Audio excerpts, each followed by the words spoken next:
Good morning, good morning, good morning, good morning, good morning. How you doing? We are back. We are back. We are back. Coffee and sports in the morning. Make sure y'all get your coffee and rise and shine. We had a hell of a day. We had a hell of a day yesterday, and I'm here joined by three great friends, great people. My boy Mo Better and my partner in crime, dynamic duo Key in the building. How you guys doing this morning, Mo? How you doing? Hey, good morning, Coach. NBA playoffs, and of course, you got to start with the NFL draft. So definitely ready to go. Key, how you doing this morning, Key? I'm good, man. It was a late night. I'm in here working, so I'm going to be calmed down. But I'm on with y'all this morning, so I'm happy about that. Definitely, Key decided to sneak in with us this morning. What's good, East? My boy E was good. Y'all know. Is he okay? Is he okay? I know he didn't jag. I don't know if he recovered yet from last night, man. You got to tell me something. You didn't tell me you had a player trying to take pop PEDs on the team. You didn't tell me that, lad. You didn't tell me that. But other than that, man, he had a busy night last night, man. NFL draft went down. You know I'm goddamn happy. You seen the smile on my face early this morning. You should be, Coach. I ain't got to see Davis Mills on the field no more.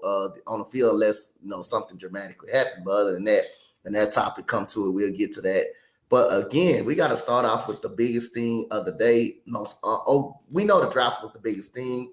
I ain't gonna lie, I didn't pay attention to Boston last night because of the draft part last night. So I didn't pay too much of attention. Really had my sights on the draft, but we're gonna go before the draft happened. Lamar Jackson getting his money, getting paid. Mo, what you think about that massive deal that Lamar Jackson took from Baltimore? I think it's just big for him. It's great for the organization because they get this out the way. They got him under contract, so now it's all about focusing on the roster and what they have the talent around him. So now all of a sudden, bringing in Odell Beckham Jr. matters. What they do in the draft matters going forward because they have Lamar back with the rest of the team. So, and he did get his money. In the end, I think he held out for what he thought he was worth, his value. And I don't even think it's that crazy a deal when you look at the deal in its totality. So I think the team and Lamar got what they wanted. It's about dang time. In my opinion, I don't think Lamar would have signed the deal if he didn't get Odell Beckham. That's just my opinion. I think this deal would have been sitting. But Baltimore had to push it into gear when Jalen Hurts got his money. Once Jalen Hurts got his contract, I was like, where is this going to sit with the Ravens? But I'm glad Lamar got his money. 260, 185, $5 million difference than what Jalen Hurts has. So he's going to be the highest paid player. But now, can Lamar stay healthy? This is what we're going to see. Can he stay healthy and help his team in the playoffs? 2 straight years, they went to the playoffs and he wasn't available. So hopefully this year he can get over that hump. Trust me, I'm not a Lamar Jackson hater. I'm rooting for the guy. Can he stay healthy when his team needs him the most? Yeah, man, definitely agree. That's the only knock on him. He has not been healthy, but ever since he's been in the league, the Baltimore Ravens has been successful up under him. And every time he's been able to get hurt, we already know what the team is about when he gets hurt. When he goes down, the team is about not about too much of nothing. The defense is still pretty much competitive and very good, but the offense slides down. And getting Odell Beckham kind of helped it out a little bit. But I really don't think the Ravens are quite done. I think they still got something up their sleeves. Be on the lookout for the DeAndre Hopkins saga. We thought he was going into the trade with the Tennessee Titans yesterday. That kind of folded pretty much. That kind of folded a lot last night, yesterday. But other than that, look out for Baltimore. Don't be surprised if Baltimore ends up with DeAndre Hopkins over there for another receiver. But other than that, man, well, ECG having some problems, man. Said he ready to go jump in the pool. I know that's right, man. And I'm here. I'm here for you, man. Don't worry about it. Don't worry about it, E. But happy that he got his money, man. He definitely, I think Deshaun Watson kind of set the market too, because he haven't played in 2 years. And he got paid big time. You look at the Kyler Murray contract, you look at the Jalen Hurts contract as well. So that kind of set a market. And again, hey, I'm just happy he got his money. Let's just only thing hoping that he can be healthy, that he can stay healthy, and help his team out in the long run. But we just happy that he got paid, that they took care of him and they got his value. They got his value. They got the value right. So that contract is the kind of money that's going to take care of his family for the rest of his life. It's that kind of money. It's big. Like you said, happy that he got his money. I think you're spot on, Coach, when you say the Ravens aren't done yet. I think they're going to try to add as many playmakers around Lamar Jackson as possible. They're going to try to set him up for success. And I think they're far from done.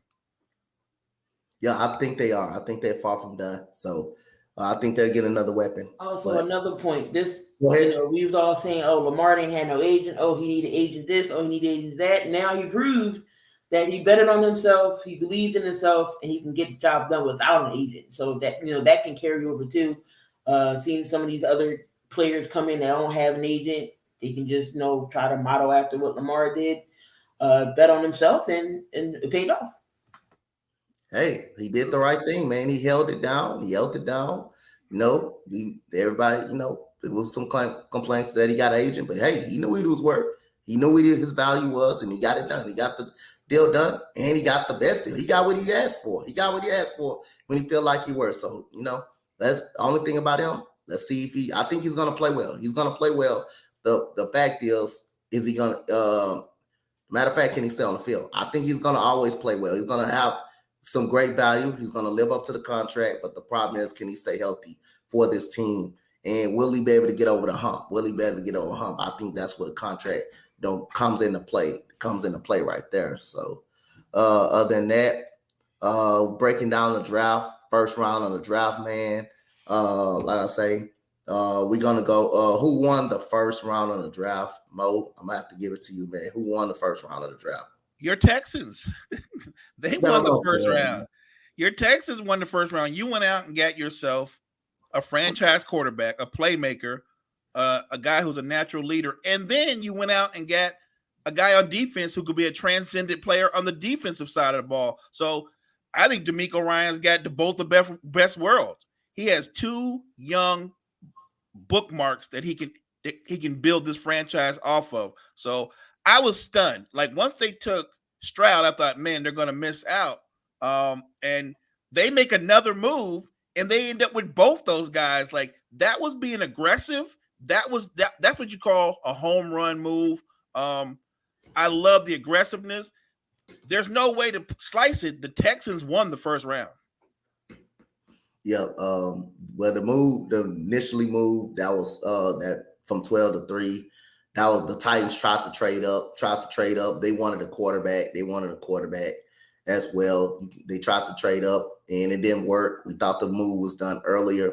The Texans was also in part of that deal early that morning. Early that morning, they was a part of the deal. They was talking about moving up from 12 to 3 to get both of them. Because what really makes me think that the room was kind of divided between CJ Stroud. From the reports I really heard, they was indecisive on who they wanted. CJ Stroud or Will Anderson. A side wanted Will Anderson, and the side wanted CJ Stroud. So I think they did a great job. Yes, we gave up a lot of picks, but we still got 10 picks in the draft. We still got 10 picks. That's a lot of picks. That's a lot of build picks. out the rest of the roster. Build up the rest of the roster. But hey, if you're gonna be divided, and go back and forth about one of them, about who you want, why not go up and get both of them? That's what I love. He went up and he got CJ. Went up and got his guy Will Anderson, who he been chatting with, and Will Anderson gave it away on ESPN. He said how D'Amico told him that he was going to use him. If anybody saw that ESPN video interview of Will Anderson, he told him I was going to use him, and that made it kind of obvious that he wanted him. He went up and got it. So it was divided between two of the owners in the GM and the coach. They went up and got both of them. But also, go ahead, who you got the winner of this draft? Well, Dante, I mean, since your Texas won the first round, I'm also going to say the Eagles had a great first draft as well. Knowing we was at number 10, we swapped with the Bears, move up to number 9 to get Jalen Carter. His stock dropped down a little bit only because his pro day, they saying he had too much weight on him, and then plus the off-field incident, the criminal charges, him being on probation. But I knew Harry Roseman was going to try to go up and get him. I knew that he wasn't going to at least maybe go past number 7, no further than 7, to go up and get Jalen Carter. Because once the Arizona Cardinals traded that 3rd pick, I knew. I was like, we going up and getting Jalen Carter. So we get Jalen Carter. Then we get Nolan Smith at 30. So that was just still there too. What can I say? Howie loves the dogs. Howie loves getting the Georgia guys. Kobe Dean was there. Jordan Davis was there. That line just was nasty. You didn't love how he did. Like I said, can never have too many good defensive linemen. Man, Nolan Smith, who was projected to go in the middle of the first round. Y'all got to steal up on that. Y'all got him late in the first round. Y'all went up and got him 30th in the first round. That's a big steal right there. Jalen Carter, who was projected to be before the combine and before the pro day and stuff like that. He was projected to actually go number 1, possibility number 1 or number 2. So those are 2 big steals. But other than that, I know my Texans won, and I do think my Texans won. I do also think the Eagles won. I'm going to go with the Seahawks. I think the Seahawks did very well in the draft. The Seahawks got a lockdown cornerback. I thought he was actually going to go to Detroit. I thought Detroit would have got him. But they end up getting Jahmyr Gibbs. But other than that, I'm going to go with the Seahawks getting Devin Witherspoon and end up with the best receiver prospect in the draft in JSN. So I think the Seahawks definitely killed it. Definitely killed that draft. The Titans also, even though they didn't get a receiver or none, but I thought they got the second best offensive lineman, possibly the best offensive lineman on the board, and Peter Skoronski. You can make a case on that one, but definitely I think the Seahawks deserve, to kind of be in that conversation, So other than that, we go to the next topic right here. Surprise. I'll give you a surprise in the first round.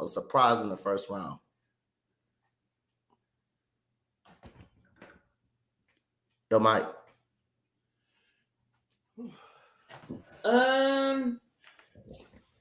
So let's see, a surprise in the first round. I'm gonna be looking at this list here. Maybe Bijan to Atlanta. Maybe it was a kind of surprise for me. I know running back wasn't a need for them.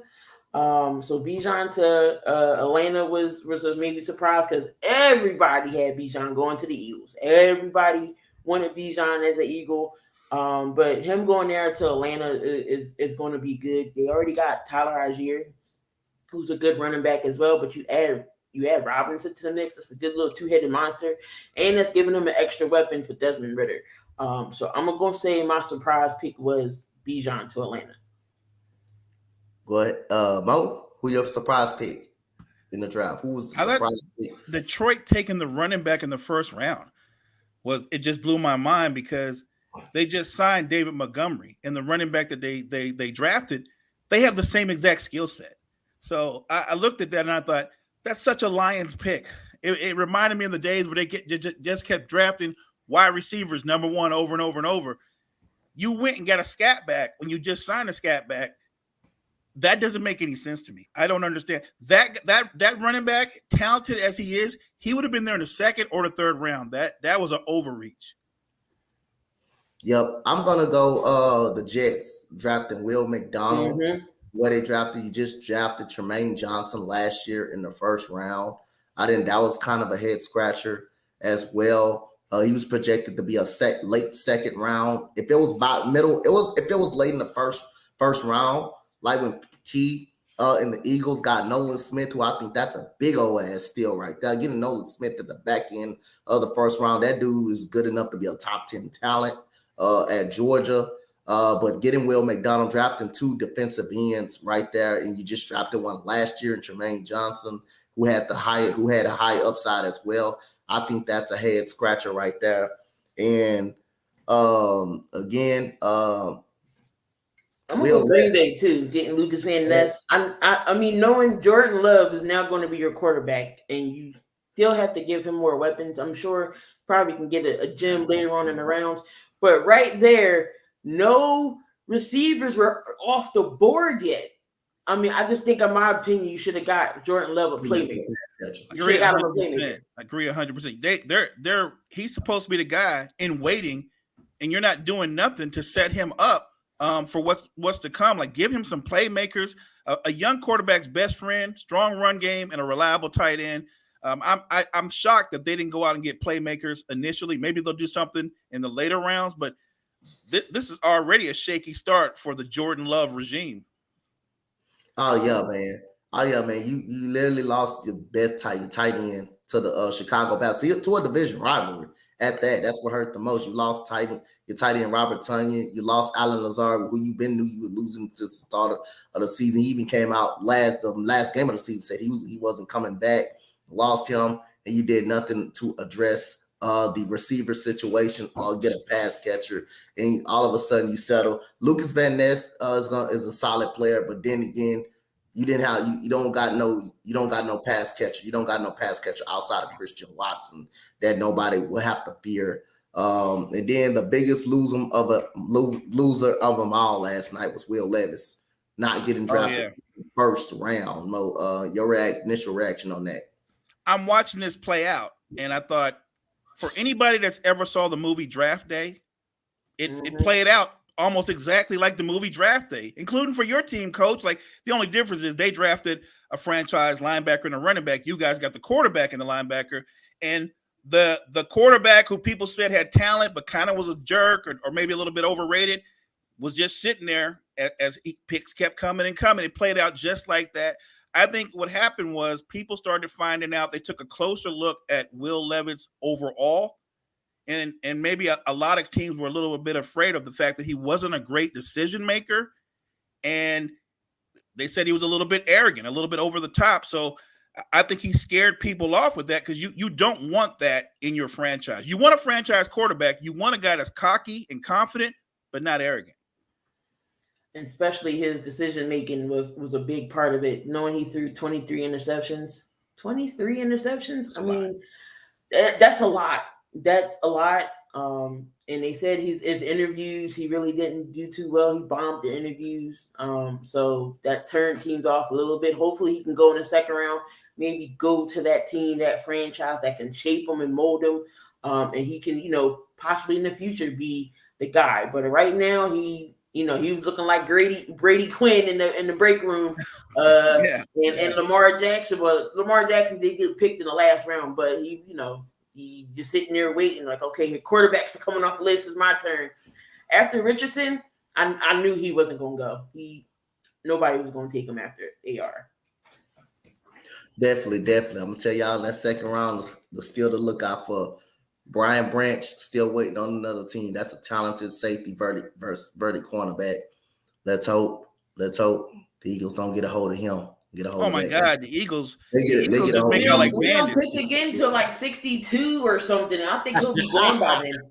Whoever gets him, they getting a great save. They getting something great, bro. Whoever gets that guy, they getting something really, really good. So Joey Porter, his son, he might end up picking with the Steelers. They in perfect position getting them right now. So we're gonna have some very good people in day 2. So you said, I say, what pick was a reach last night that y'all thought? What team that was a fall reach last night? Mo, give me your suggestion. What team that you thought reached for a pick that they shouldn't have for? Look, we know what he can do as an athlete. Man, Richardson, I don't know if he's the kind of guy that's going to step in and immediately get playing time. He's a freak of an athlete, but in terms of recognizing coverages, decision making, going through reads, all those little nuances, I look at him as someone who's probably not going to start. Like, I think he's probably going to sit back and maybe necessarily he's going to learn the game of football. So it's a reach in my mind for a team that's built. If you look at what they have to contend, it's a reach because he's not going to. I don't think he's going to have an impact on this team in his first year. Yeah, no. Who would be the starter for them? Would they go Nick Foles? I think it's Minshew. Oh, that's right. Oh, Lord, Uncle Rico getting a start for the Colts. Jesus. Okay. I mean, I got a couple. The Jamar Gibbs was a reach in the first round for the Lions. Maybe Tyree Wilson for the Raiders. I know that their Raiders needed definitely some secondary issues, some help, and again, Gonzalez was right there. I thought they was going to go corner, but they went Tyree Wilson, knowing he's coming off with a foot injury as well. But, I mean, he can be good with Max Crosby, but I felt like that wasn't their need. And I thought they was going to go secondary. Also, the Dallas pick was interesting. Maisie Smith was actually interesting. I know some Cowboys fans that wasn't happy with that. And maybe the Jags going offensive line, trading back twice. Not once. They traded twice. Just to get an offensive lineman. So the Jags, yeah, I don't know what that organization is doing, especially in draft, knowing that they got good pieces in the first round they could use to help up their team. I know they got to the playoffs. Barely beat the Chargers, let that game go away. But no, I think they could have did better than Anton Harrison. So I'm going to say the Jags, Dallas, and maybe the Raiders is kind of a reach. Got you on that. We're gonna go over the game last night. The Boston Celtics versus the Atlanta Hawks. Boston Celtics finally got the job done. It was a little bit of a scare to them last night. They were down for last portion of the game. Jaylen Brown stepped up, got hot late in the game. 30 points last night. Jason Tatum, 32 points for Jaylen Brown. Jason Tatum put in 30. Marcus Smart put in a big 22. Malcolm Brogdon put in 17 last night. John Collins finally had a solid game, but it was a little bit too late. He had the good game. Pretty much too late in the series. John Collins, 16 points. DeAndre Hunter, 20 points. Clint Capella, 10 and 10. Trae Young, 9 for 28. Oh, my goodness. Murray came back, wasn't that much effective. You had Bogey off the bench with 14 points. And last night, you had the Boston Celtics made 18 threes, shot 43% from the three-point line. They out-rebounded the Hawks by 2 points. Also, both teams kept their turnovers down in the minimum. So, Mo, what you think about this, man? What you think about 128 to 120 Boston? What you think about it closing this series out, man? What's your thoughts on the game last night? So there's two ways to look at it. If you're a Sixer fan, maybe you see flaws in the Celtics. Maybe you see some vulnerabilities that you can exploit because they didn't play their best basketball. This series, coach, actually turned out to be a not just a competitive, but a compelling series. Like, it was a very good series. And I'll admit, when I looked at this series before it began, I thought 5 games at best. Really, I thought 5 games at best. And give the Atlanta Hawks credit. They were aggressive.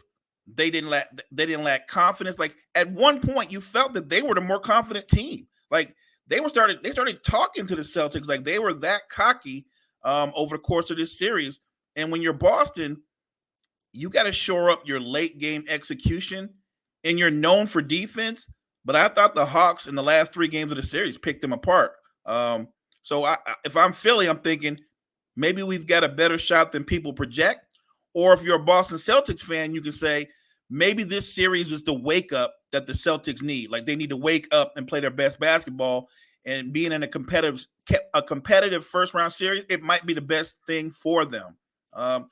Tatum and Brown were terrific. Marcus Smart hit so many big shots in this game. He came up really big. Love Brogdon. I think Brogdon gave him another 17 points off the bench. Like, the better team won.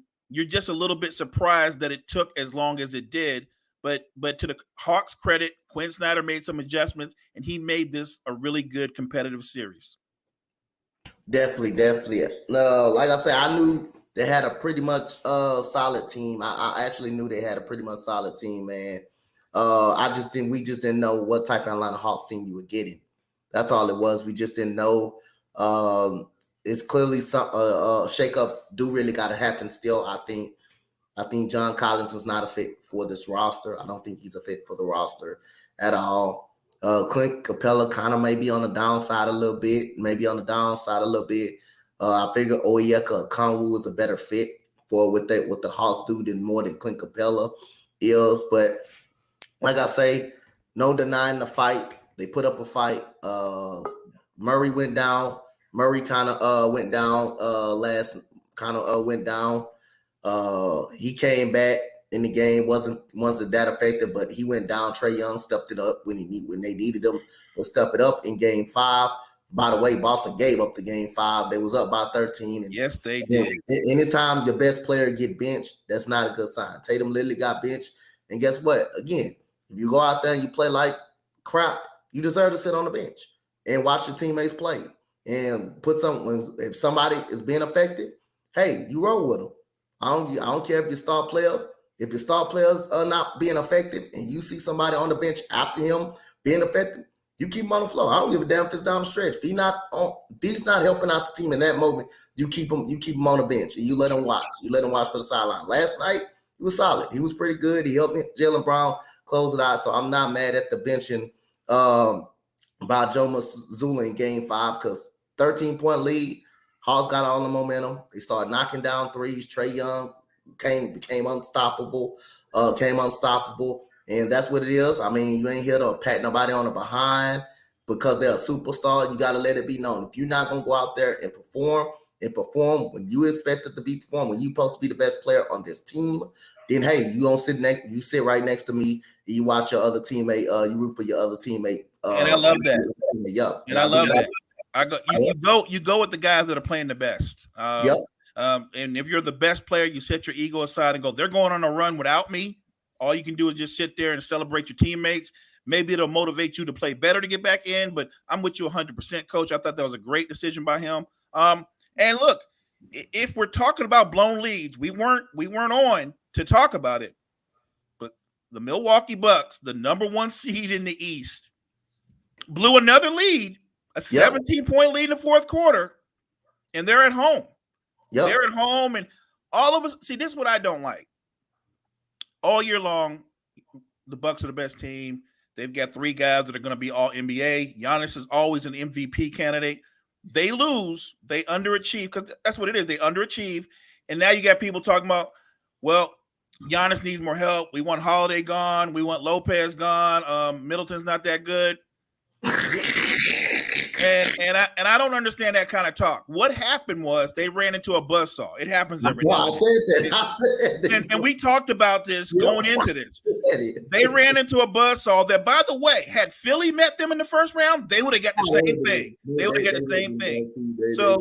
So this idea that you got to make wholesale changes, unnecessary. What happened was they got outplayed, and it isn't Giannis needs more help. He's got plenty of help. Now you want to make some tweaks to the depth or whatever, but you got Middleton, Drew Holiday, and Brook Lopez. Bobby Porter's coming off the bench. I don't want to hear you need more help. Jimmy Butler was minus Oladipo, minus their second leading scorer in Tyler Hero, and still beat the Bucks down. That wasn't about, it's a team sport, but in a really simple way, the best player in the Miami Heat was better than the guy that most people think is the best player in basketball. And you can say Giannis missed. He only played a little bit of game 1. He didn't play in games 2 and 3. But he comes back in game 4. And the truth of the matter is, in game 4 and game 5, Jimmy Butler was better than he was in the other 2 games. Like, his numbers went up. The man scored 96 points in 2 games. And at no point did Coach Budenhauer say, we need to double that guy. Like, double him the whole game. Like, I'm going to live with Kyle Lowry, Gabe Vincent. I'm going to live with Bam or somebody else getting 35 points, but it won't be Jimmy Butler. And he never committed to that. They're at home, not for any one player. They're at home as a team. I'm talking about from the coaches to the star players. They all came up short, including Giannis. If you saw game 6, if you watched it from top to bottom, Dez, if you saw it, people will give you Giannis' stat line and go, Giannis played great. The man missed 10 free throws in a tight game. He missed 10 free throws and had 7 turnovers. And if you watch those last 2 minutes of regulation, I've never seen him do this before, but I know what I saw. He ran from the basketball. He didn't want the basketball because he thought they were going to foul him. He didn't want to go to the free throw line. I've never seen that before. So I don't want to hear people blaming Holiday or anybody else.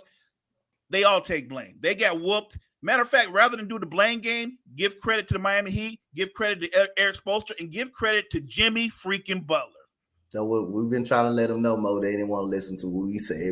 Then you think just because Miami struggled through regular season, they weren't going to be a problem. You're a goddamn lie. If you don't see Miami throughout the history of their playoffs, when they play in the playoffs and when they can game plan for you in the 7-game series, hey, that's not a series you want to see. Philadelphia dodged that.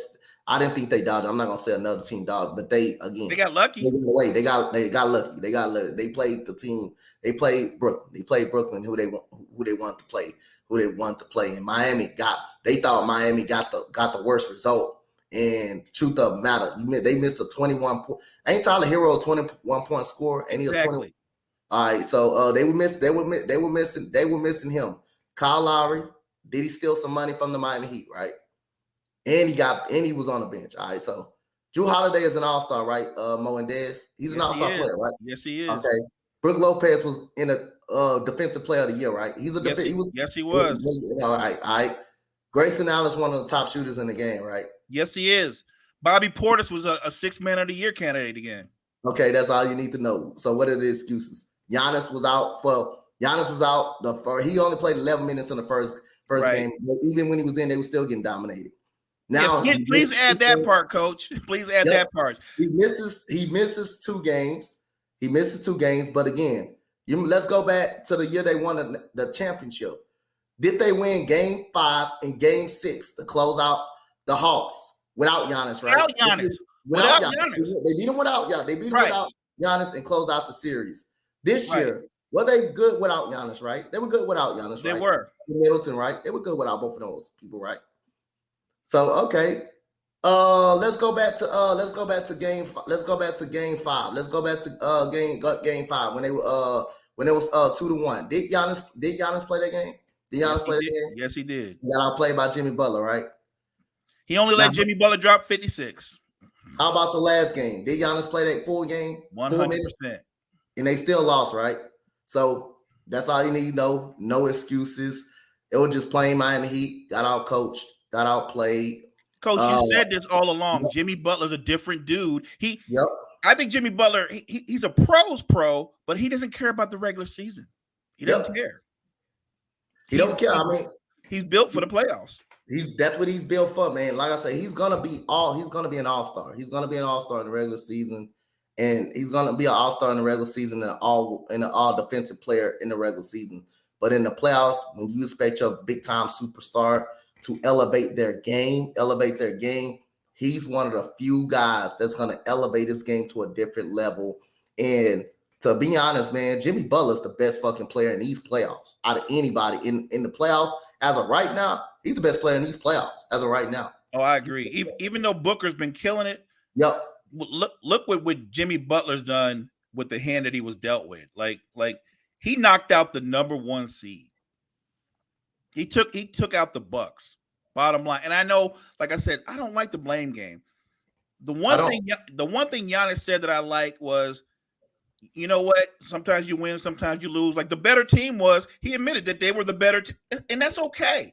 Nobody wants to lose, but guess what? Jimmy Butler has beaten the Bucks before, and he just beat them again.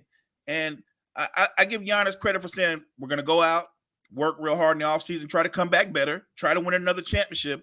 I'm with you. That happens sometimes, man. Look, it wasn't that it was a bad series. And I would say, yes, if you're the Bucks, the goal was to win a title. So it's a disappointing season, no doubt. But I would say rather than start doing soul searching and looking at the roster, just give Miami credit. Just look at them and go, you know what? We wasn't ready for that. Like when they went small and they spread us out, we didn't have an answer for that. And we never solved the riddle of what to do with Jimmy Butler, which, by the way, I am not a pro coach in any way. I'm going to double him. That's what I'm going to do. If you score 22 points in a quarter, I think I need to double you all the time. I need to see somebody else beat me. I would have gave everybody on that roster a chance to drop 30 on me and me lose, but I wouldn't let Jimmy Butler play one-on-one. And we haven't talked about this yet. I'm sure we will. I promise you, when they play in the next round against the Knicks, Tom Thibodeau is not going to let Jimmy Butler play one-on-one. Yep. So Des, what you think about the series? Man? Hey, fellas. I mean, like, I agree with Mo. Honestly, I mean, with the Philly, are we still talking about Atlanta at this one, or are we just? If you want to get your thoughts, yeah, go ahead. Okay. I agree with you guys, you and Mo. Like I said, Atlanta. It was a strong fight. I apologize to Janet Jackson because they canceled that concert. You know, I don't know what type of book. I don't know what State Farm Arena was doing, but you gotta give credit to the Hawks for fighting at least. We said at least a game. They had 2 games, so just enough. That's a building block on itself for next season. Trae Young, like he said, he has to take a back seat a little bit. It's good to be that scorer, but you got to be more of a facilitator as well. You've seen in the last games him more as a facilitator in shooting in clutch moments when he needs to. They can be big, but they really got to fix that backcourt, get some people around him. Hunter's starting to come back in the form, so that's something you can build off in the offseason. To the Celtics, you got to give the credit where it's due. They have the bench. They're healthy. With Jaylen Brown and Jason Tatum, they had 62 points combined. So with them alone, keep the consistency up. You have home court advantage. It took a little bit more games to play. So now your rest is kind of diminished a little bit. But, I mean, it's a good win for the Celtics. Atlanta, it's a building block for next year. And definitely surround Trae Young with another person that can be a scorer and a facilitator as well. So he doesn't feel like he's doing it all by himself. Hey, Des, let me ask you a quick question. Coach brought up a really good point about the Hawks roster and with a move they might make. Do you think, because I think that's a great idea. I think he's right. I think it's time for them to maybe move off from Capella. Okongwu's ready to start now. I think Okongwu can do what Capella can do, but he's a more explosive athlete. I think he's ready to step into that. I think what the Hawks need, they need more athletes, and they need a 3. They need a legit small forward, a 6'7", 6'8" guy who can create off the dribble, defend, but get buckets as well. John Collins is a tweener. He's not big enough to be a 4, not skilled enough to be a 3. He's really just a finisher. You can set him up, and he's a great lob threat. But he's not somebody that you want in your starting lineup because he's limited, and he's not a good defender either. So I think those are 2 moves they want to move off of Collins. They want to move off of Capella.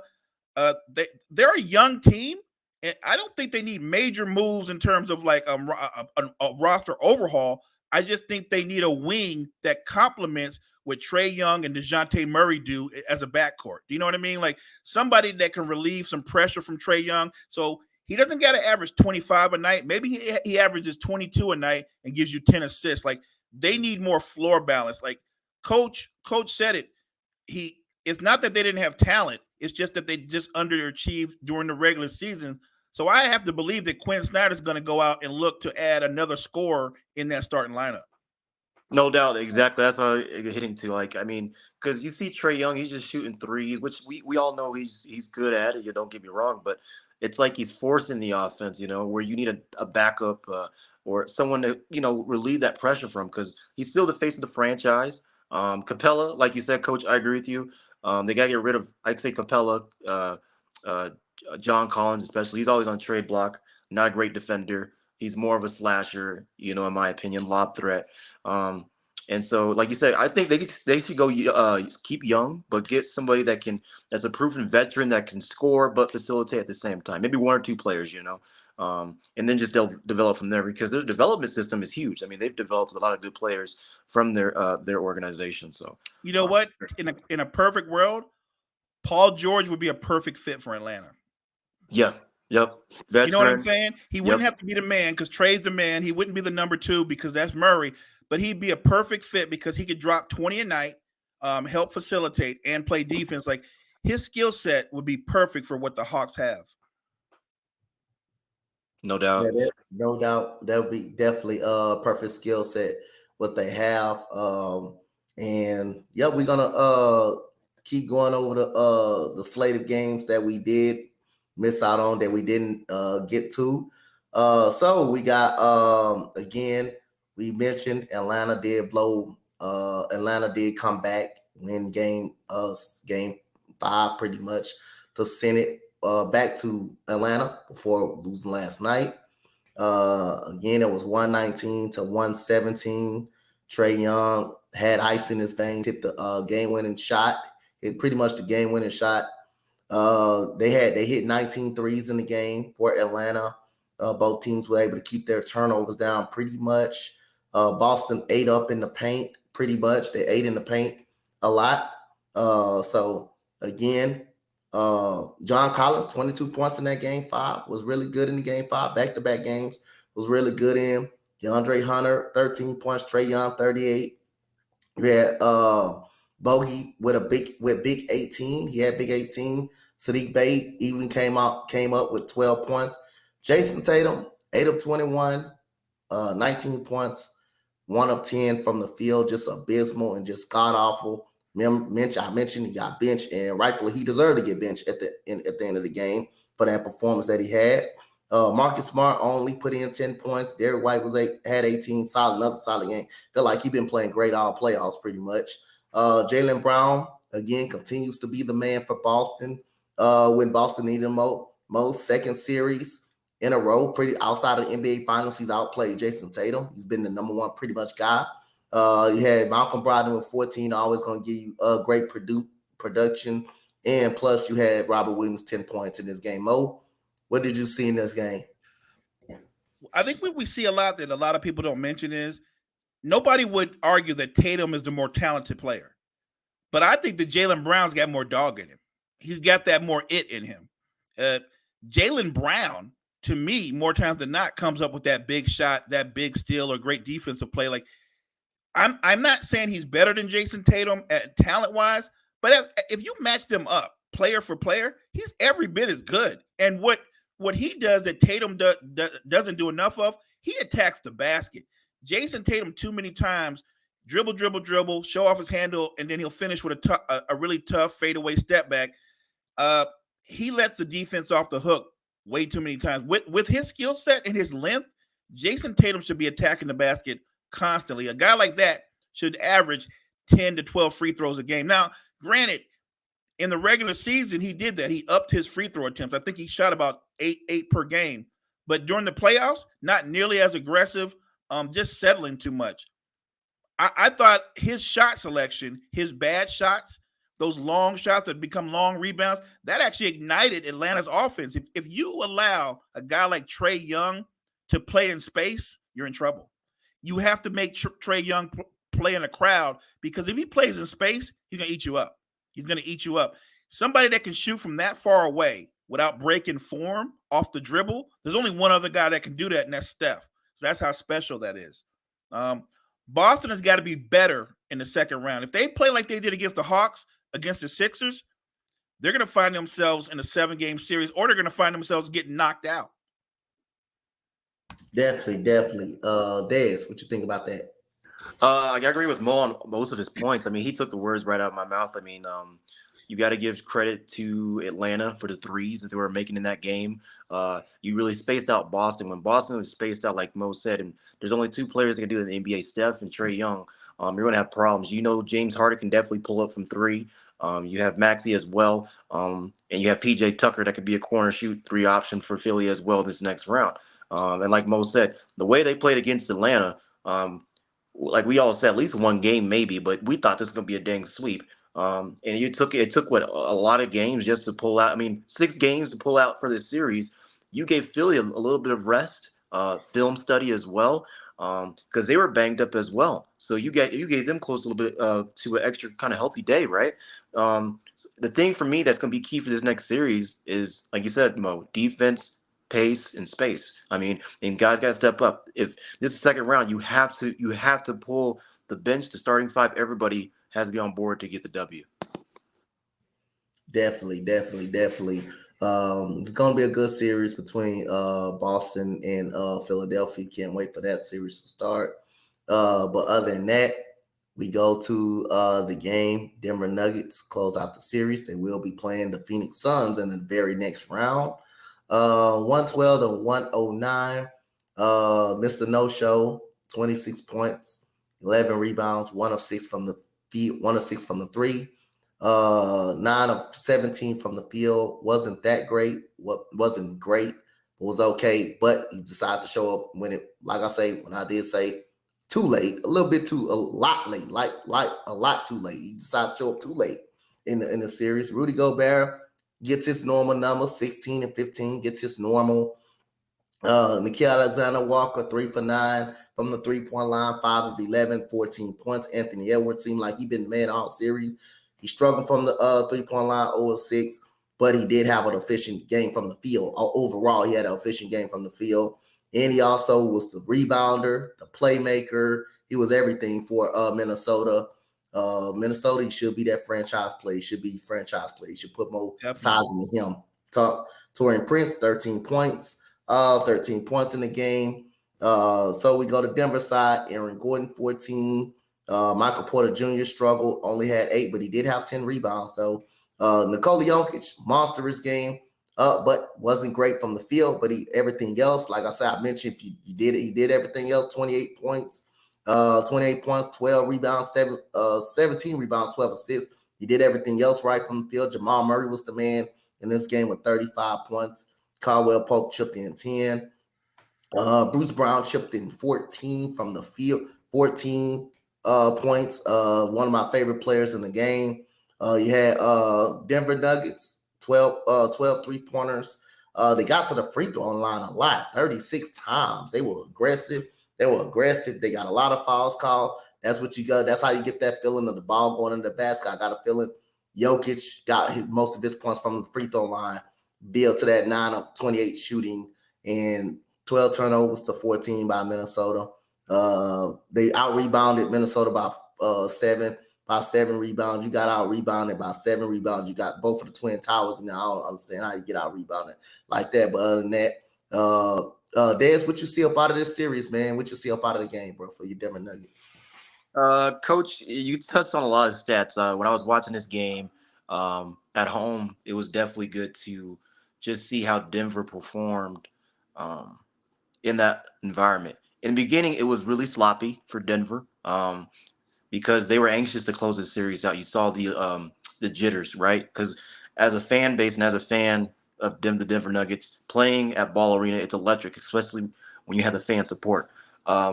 Michael Malone, I like our coach. He is so real. He keeps it 100. He does not sugarcoat it. Like you said, Coach, Denver was more aggressive at the free throw line, and they did not have a great shooting night. You see Jamal Murray coming up in big moments, Bruce Brown coming up in big moments when Denver starts to struggle a little bit. And that, I mean, me as a Denver fan, you see it struggling, but Bruce Brown being that engine, Christian Braun with his defense.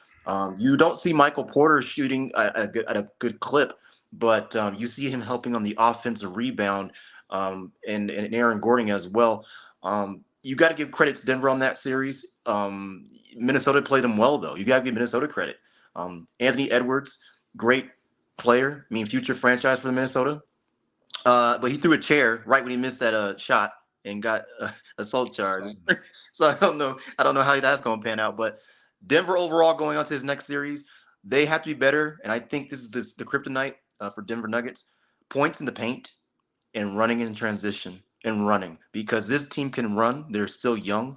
They're not old. I don't think in this next series with Phoenix, it's going to be a tale of two tapes. It's going to be a great series to watch. Because your CP3, who's going to guard him? The thing that Denver, like I said, though, does have to be more consistent in is points in the paint. Because if they do not get points in the paint, they shoot for shots, and most of their shots are not falling if they're not going, right? So Denver, honestly, I think it's a great win. They got a little bit of rest. We played Saturday, and I think Coach Malone already said that the bench has to come a little bit bigger, because you can't have Jamal Murray do everything. You have Nikola Jokic, but you've got to have Michael Porter step up. Aaron Gordon has to be a little bit bigger in these bigger moments, because when it comes to the next round, it's going to get tougher and tougher. So you got to give Denver credit. Mo, what you think about the game? I think that game played out as it should. You know, the Timberwolves are the opposite of the Miami Heat. Miami will do more than enough to win. They'll go above and beyond. They'll do the little things to win games, and the Timberwolves do the little things that cost you games. They just do. They find a way to snatch defeat from the jaws of victory. This is a team that I would question their basketball IQ. Anthony Edwards, incredible talent, incredible upside, definitely a future superstar in the making. But the difference between a young guy like Anthony Edwards and a veteran, a guy that's seen it all and done it all like Jimmy Butler is, everything Anthony Edwards did, every shot he made, it was tough. Nothing came to him easy. Jimmy Butler went and got to every spot he wanted to on the floor. Jimmy Butler is one of those guys, you can't speed him up. He plays at his own pace. He makes you guard him at his pace. That's something that Anthony Edwards will learn over time as he grows in his career. But remember, this is the number 1 seed beating the number 8. We're not shocked at anything. At some point, I'll be honest, I was shocked that the Timberwolves won one game. I just even the game they won, I thought they'd find a way to lose. I did, but Anthony Edwards just wouldn't let them lose because he was spectacular.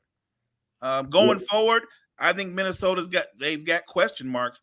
They got to make some really smart decisions, because everything you do going forward now is about what you put around Anthony Edwards to make him want to stay. Because that kind of talent, he might be looking for a bigger city. He might be looking for broader lights. So they've got to find a way to build that roster around Anthony Edwards, and you're going to have to make a simple choice: Gobert or Towns. But you can't have both. Let's be real. You don't need both. You don't need both. My old high school coach had a saying about tall guys that didn't really produce. He used to say "big for nothing." I'm not going to say they're big for nothing, but I'm going to say this is the opposite of Twin Towers. If you ever seen Twin Towers, this is the opposite of Twin Towers. They got out-rebounded. They got manhandled physically by a smaller team. Denver doesn't play with a power forward.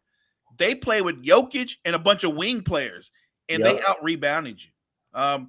Going forward, I can't wait to see Denver versus Phoenix. I can't wait to see that matchup, because I think that's going to be the series where KD's going to get touched more. You got Aaron Gordon. You got KCP. You got Bruce Brown, Christian Braun. They're going to get physical with Phoenix, and they have the depth to get physical with Phoenix. And I'll say this: if Jamal Murray is going to play at this level, at this superstar level in the playoffs, I think Denver's going to win a series. I think Denver beats. I'll call it. I'm picking Denver to beat Phoenix. I got Denver going to the finals, so Hey, that's yeah. It'll prove me wrong, but somebody had to go. But I have Denver definitely beating Phoenix. I think that they're a better team, and I think they can go to the well because they have let's just tonight. I don't want to say deeper bench. They have a bench. We don't. Phoenix doesn't have a bench. It's that cut and dry. And this series automatically, Des, you can appreciate this. Automatically, how Phoenix plays defense changes because Ayton can't guard Joker one-on-one. So automatically, you start off with they got a double Joker. Somebody's gonna be open. Someone's gonna be open. Someone's gonna get the three. Right, automatically. Like you said, Coach. Someone's gonna be automatic. The thing I watched Devin Booker's press conference, and when they beat, they won that series against the Clippers, and you see how humble he was and how he went off. Right. The thing that I didn't really appreciate as a Nuggets fan. Oh, we know the Western Conference has to go through LA. You have to worry about your next opponent. Why are you worried about going to the next Western Conference Finals when you got to face a Denver team that, mind you, Mike Malone, he said, we don't even care we're underdogs in our own. Like, this is the number 1 seed, home court advantage. The first 2 games are in Denver. The only advantage that Phoenix has is that there is, after game 2, there is, I think, a 2 or 3 day break before they play again in Phoenix to give Phoenix some rest. But they need that, though. They need that. Their starters are playing 40-plus minutes. Exactly. And consistently throughout this whole series, like you said, Mo, Denver is going to be physical. This is the matchups. Like, these second-round matchups are like heavyweight fight bouts right here. You know what I'm saying? Like, pound for pound, these games will be grinded out. It's good to see Jamal Murray versus Devin Booker because you think about that draft when they both came out. Yeah. Like, Denver could have took D-Book, but they went with Jamal Murray. KD. When people, Denver, they blitz a lot. They do different type of schemes. I mean, Mike Malone is a great coach. He'll do different things. You see with Anthony Edwards, that game that Denver closed out. You've seen Jokic step up on defense. And I'm a Denver fan. We know he is slow on rotations when it comes to the pick and roll. But him to challenge Anthony Edwards, Denver's going to do different things. KCP, championship pedigree. You see Michael Porter's defense getting better as well. I think the biggest X factor, like you said, Coach, they have so many people. Aaron Gordon, he has to be big too. Aaron Gordon has to be big, defensively, offensively. But like I said, I have Denver winning the series at least. It's 7-game series or a 6-game series. And I'm not saying they can stop KD or stop Booker, but minimize what they did against the Clippers. They're not going to do that. They're not going to walk around shooting and getting open shots like they're in practice. They're going to get resistance. And when you play Denver, because the offense originates through Joker, they're both going to have to play a lot more defense. That can wear on your legs. KD's got to guard somebody. Booker's got to guard somebody. And I can tell you right now, you can put Chris Paul on Jamal Murray if you want. He's going to get eaten alive. Chris Paul's not guarding Jamal Murray. Like, they'll probably put him on KCP or something else, but that's a horrible matchup for Chris Paul. Horrible matchup. What do you think about it, Coach? Oh, man, I think, like I said, I got Denver winning the series in 7 games. I think it's a far better matchup. No doubt if Kawhi Leonard with Leafs playing again in LA, that series will be a longer series. I think the series may still be playing at this day as of right now. So, again, I think Denver is going to be more physical. They got the scoring ability again. They got the scoring ability. Which is better than the Los Angeles Clippers kind of had a little bit. They got more efficient shooters. Again, you got Christian Braun. The rookie comes in, give it all he got as well. And Bruce Brown coming in also got a lot of versatility, a lot of defense, can guard the best player to be undersized on the wing. He's gonna give them Kevin Durant or Devin Booker a dogfight. He's a type of player. He's not going to back down. He's going to be physical. And Jamal Murray, look for him to probably give Chris Paul a little bit of hell on that perimeter. And, on that perimeter at this point of it right now, they're not going to stop KD, but Aaron Gordon is going to contain him. He's going to contain him the best way he really could. And KD is going to be basically a jump shooter. KD is basically a jump shooter as well. But the problem is he's an efficient jump shooter. So at the end of the day, if you can just make KD keep taking those tough shots, and when DeAndre Ayton goes against somebody that's really, really good, he struggles. He tends to struggle against somebody that is really, really good. So you look out for that matchup, but I think Denver's going to win this series in 7 games. I won't be surprised than winning in 6. But I'm gonna go 7 games at this time. But other than that, they deserve to win the series against the Minnesota Timberwolves. Minnesota Timberwolves, just like me and Mo said, I literally laughed because in game 3 they did everything they could to lose game 3. They did everything they could to lose game 3. It was just Denver had an off night that type of game they couldn't pull through in overtime, but they did everything they could to lose game 3. So other than that, shout out to Anthony Edwards, but Minnesota do got some changes that need to be made, and coaching is a big issue too. Coaching is really a huge issue. You got players fighting on the sideline before the damn play-in tournament, punching each other before the play-in tournament. I understand you get that all the time, but you do that in front of fans. You got J.D. McDaniels. I understand you're upset, but you breaking your own hand, hurting the team. Nas Reed gets hurt. Not even his fault. He just got hurt on the court. But you can't have some craziness and stupidity. And you got to realize the situation you're in. You're playing for a playoff seeding and you break your hand. I understand you're frustrated, but you're doing stupid stuff like that, breaking your hand, and you having guys fighting on the sideline. That means you had no control of that team. You have no control of that team. I understand you suspended Rudy Gobert and he was out of line for that, but that tells you the coaches didn't have no control of that locker room and of that team. They need to get some of those guys up out of that locker room at that point. So the coaching and the organization have something to do with the Minnesota Timberwolves season as well. So other than that, we go to the next day. We have the New York Knicks laid the smack down on the Cleveland Cavaliers and went on and put them out their misery. They won this game despite without Julius Randle.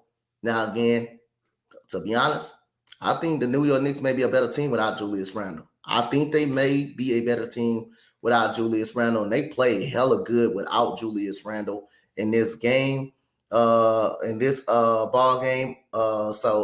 Again, close out the series.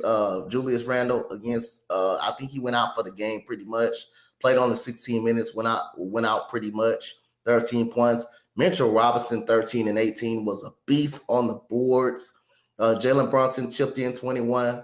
RJ Barrett stepped up again, back-to-back games. Game 5, 21 points in this game. Josh Hart gave you 12 rebounds. Some of that great defense. Obi Toppin gave you 12 points. And you had Manuel Quickly giving you 19.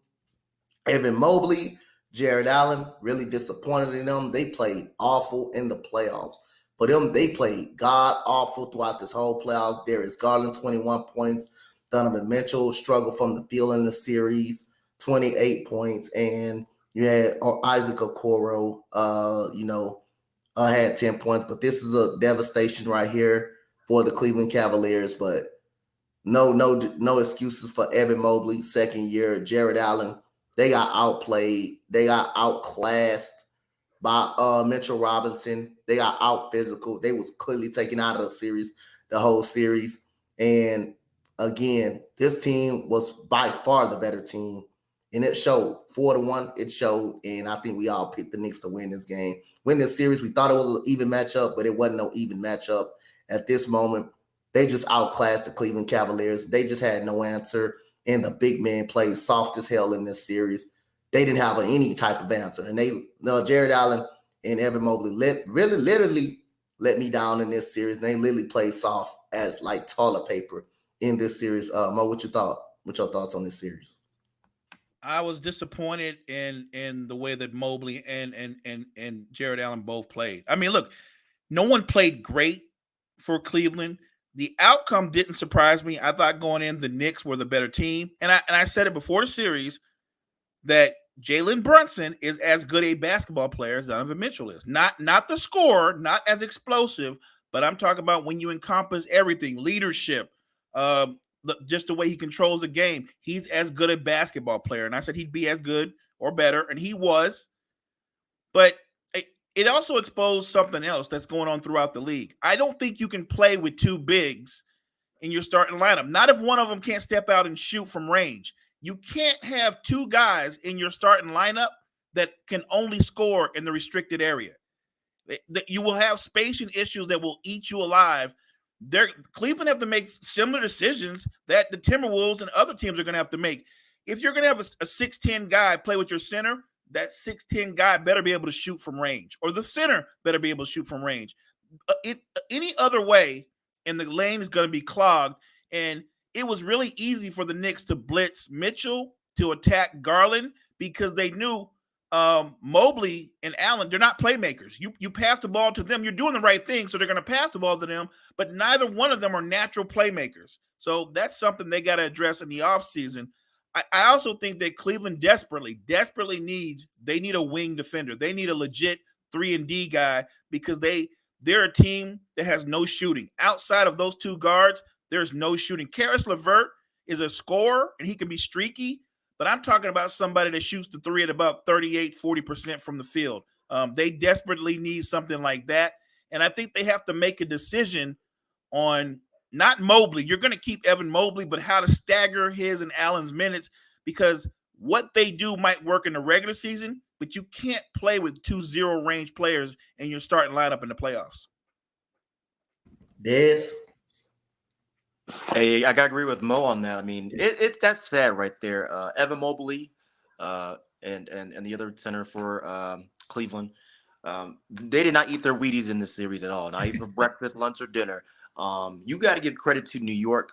I don't know what's going on with Julius Randle, but the biggest X factor I think was in two of them. Jalen Brunson, playoff experience, came from Dallas, and you see he's coming up big, clutch shots. The way he shoots, like Coach said, Coach and Mo, both said, Jimmy Butler plays at his pace.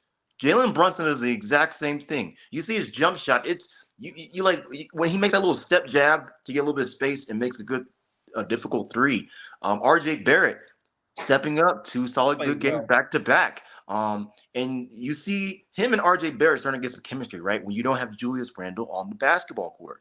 And then you have Mitchell, lengthy defender, out rebounding 2 guys. Almost half the whole dang Cleveland Cavaliers. That's what's crazy. And then you got to think about too, Toppin, quickly. Mobley. Quickly. There's so many different guys that are contributing. Where Cleveland, you just have Donovan Mitchell, Garland, but even Garland wasn't coming up in this series. Donovan Mitchell, we already said at the beginning, and we picked the Knicks even before the series started because Donovan Mitchell is a spotty scorer. He'll give you 28 a night, 30 a night, and then he'll probably get you 12. Bunch of turnovers, not a good shooting night. If it's not going in for him, your team's not going to win most likely. So credit to New York, credit to Spike Lee and the New York Knicks. They move on to the next round. I think Tom Thibodeau, you got to give credit to him too as a coach. Defense, physicality, toughness. They're not going to back down. They're going to give it everything they got. And I think you got to give credit to New York. Cleveland going forward, like you said, Mo, they need to get a stretch for somebody, wing defender, that can score, somebody like a Bruce Brown, right? That can take a little bit of pressure off of Donovan Mitchell, because you see Cleveland in that series, when they weren't scoring with their bench, their second unit, Donovan Mitchell was like, oh, I got to be that guy. Yeah. He's not the same guy that came out the draft. Who's that kid, Coach? Who's that kid on the Timberwolves? He hit a couple of big threes in the game that they won. Man, he was on the Alexander Walker's cousin. Yeah. That kid right there, Coach, has the potential. If he buys into it, he could be an excellent 3-and-D player. He can shoot the three, guard multiple positions. Like that kid right there. And that's not even a big name per se, but he would be a perfect fit for what Cleveland needs. That's what that kind of guy that can hit big shots and get into people. Because look, you remember he did a terrific job on his cousin, on Shea. And very few people can stay in front of Shea, and he did a tremendous job on Shea. Yep, he definitely did. So, and like I say, he's family to him, so he know how he plays, and he was all born when he took that challenge. So, the Knicks and the Miami Heat will be matching up in that very next round. When we get all the second round matchups, expect us to be going through those series, but we still got some first round matchups to go. We got the Lakers, basically getting destroyed by the Memphis Grizzlies. Like I say again, you don't want to get your season ended at home, so of course you're gonna come out with a lot more life. But Memphis got hot in the fourth quarter. You got to give it to them in the middle of the game. They were really hot. Ja Morant couldn't be stopped at all in that third quarter. He had pretty much a field day in that third quarter, pretty much. The Lakers struggle from the 3-point line, 25%. Lakers had 19 fast break points, 17 for the Memphis Grizzlies. Memphis Grizzlies got in the paint pretty much 56 paint points for the Memphis Grizzlies. So, and Anthony Davis 31 and 19 had a very good game. LeBron James 15 points, 10 rebounds, struggled badly from the field, man. LeBron James shoots too many threes. D'Angelo Russell 4 of 12. Austin Reeves, kind of had an off night, but still had 17. Achimura had 9 points. Jaren Jackson Jr. 18 and 10. Dylan Brooks only had 8 points. He was horrible. Lakers need to keep leaving him open. Desmond Bane stepped up really, really well. Second straight game, 33 points. Great efficiency, 10 rebounds, 5 assists. John Morant, 31 points. Mentioned he was unstoppable in that third quarter. Him and Desmond Bane was unstoppable in the third and fourth quarter. Lakers had no answer. But this is a part of the game. Memphis came out with a lot more energy, especially in that third and fourth quarter. They weren't trying to go home. And the Lakers just figure out they have to take a night off. Now, tonight, Lakers, like I say, ain't no pressure on Memphis. It's a lot of pressure on the Lakers because guess what? The team that's up, that's a lot of pressure on. The team that's down, they're going to play with a lot more freedom. So expect Memphis to play with a lot more freedom tonight. Pressure's on the Lakers. You want to close this series out tonight. You don't want to go back to Memphis in front of that home court right there. You don't want to go back to it. So, Mo, what you thought about this game? I thought the Grizzlies just outworked the Lakers. They came out with a lot of energy. They were more physical. They were aggressive throughout. I thought the Lakers were kind of coasting, maybe because they had a game in their pocket, which I think is a mistake. That's a mistake. I think you gave the Grizzlies life. I don't think you want to do that because I don't think John Morant has a problem with playing on the road. If they go into LA and they're aggressive, I'm talking about the Grizzlies, and to me, the key is Desmond Bane. When Desmond Bane is aggressive, when he's not just taking jump shots but going to the basket, they're a different team. If the Grizzlies can keep the crowd out of it, and when they're quiet, the Lakers are going to feel the pressure. You said it, Coach. They're trying to close out. And the longer the Grizzlies hang in there, the more pressure the Lakers are going to start to feel. They're going to start to press. I think for the Lakers to win tonight, LeBron James has got to abandon shooting all those threes and start attacking the basket. Get in the post. Make people double team you so you can find shooters. Give the ball to Austin Reeves. Look, Austin Reeves didn't have a good shooting night the other night, but when the ball is in his hands, he's actually a pretty good facilitator. Maybe LeBron needs to play more off the ball. They need another good game. Even though they lost, Anthony Davis played well. They're going to need another 31 point, 15 rebound game from Anthony Davis to win this game. Right now, I know it's a home game for the Lakers, but I actually think this game could go either way. I can't tell you Lakers are going to win for sure. What I can tell you is the Grizzlies are coming in there with a lot of confidence. Des?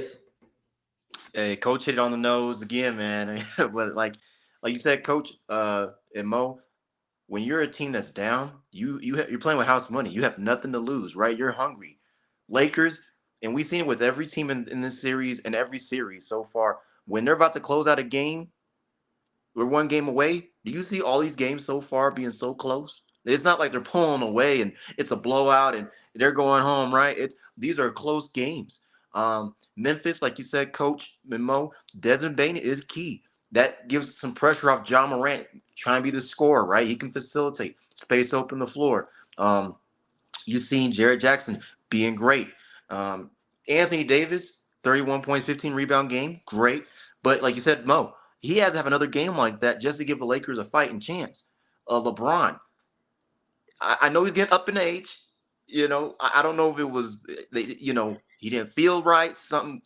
He does take a lot of threes, and it's not good shots. D'Angelo Russell, I don't even know. I know the trade, once it happened, he started going off and started getting his spark back. Since the playoffs have begun, I have not seen no D'Angelo Russell. You have Austin Reeves, LeBron James, and Anthony Davis. I mean, you have Hachimura as well at the bench, but you got to have all the bench and the starters contribute at the same accord. If one's off and the other's not picking up the slack, it's going to be a tough game for the Lakers. All in all, I can't even pick who's going to win this game. Like I said, I'll definitely tune it in. If John Morant and Desmond Bain go off and they start going off like they did the last game, it's going to be a long night for the Lakers. And the shots start falling. I'll say this, Des. You know who's been a no-show? Malik Beasley. Yeah. Oh yeah. You wouldn't even know he played in the series. He's that's how they you would have thought Malik Beasley plays on another team or he's in Cancun. He's done nothing. If he's in the game, watch the Lakers. He might play tonight, but if he's in the game, he's basically just running up and down the court getting good cardio. He don't do anything. That's it. He contributes nothing to winning, or he doesn't do anything. Doesn't face the floor, nothing like that. Right. And with D'Lo actually has made some big threes. My problem with D'Lo is the inconsistency. Yeah. You know that D'Lo can drop 18 or 20 points. He can make big threes, but he just kind of drifts. I think D'Lo's problem is too many times he's caught watching LeBron. D'Lo's much better when the ball's in his hands. Yep, exactly. And LeBron James drive to the basket, make teams double team you to give that extra pass and that kick out. Because we've seen it. He's done it. You think about it in one of the games with Dennis Schroeder, 3 to put him up, right? To get a game, right? That extra pass. You see Nikola Jokic give an extra pass. We all know King James is a GOAT, right? Not second tier in my opinion. You got Michael Jordan number 1. But, I was gonna say I don't think he's a GOAT. I'm a Laker fan, but I'm gonna take it. But I just think he has to facilitate. Stop taking because I see it like the shot clock is barely getting to like 15, and you've seen a 3 go up and it's not going in. Get your offense set. If I'm Coach Ham, be a little bit more aggressive. Talk to you guys. You kind of a little soft a little bit, like a marshmallow. Talk to you guys. Be aggressive. Tell them, hey, take good shots. Play some defense. Because you give a team like Memphis that will run and gun, that's where they get defeated as well, too. They can go toe-to-toe. But like you said, Mo, earlier with Phoenix, those 40-plus minutes, those legs are going to start getting tired running up and down them court. There's just going to be some good cardio. It will. I'm going to tell y'all this. The last team, I understand you're up 3-1. But again, don't want to hear nothing that you gave away a game. And in the playoffs, you can't give away games. You know the Clippers against my Rockets years ago when they had the best chance to get to the Western Conference Finals. They were up 3-1 in the series. Guess what happened? They gave away a game in Houston. The Rockets came back. Coach, is that Coach?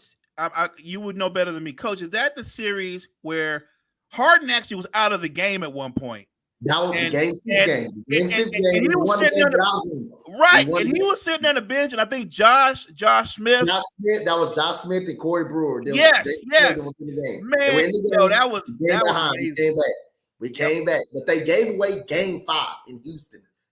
Previous to that game, they gave away Game 5 in Houston and got blown out.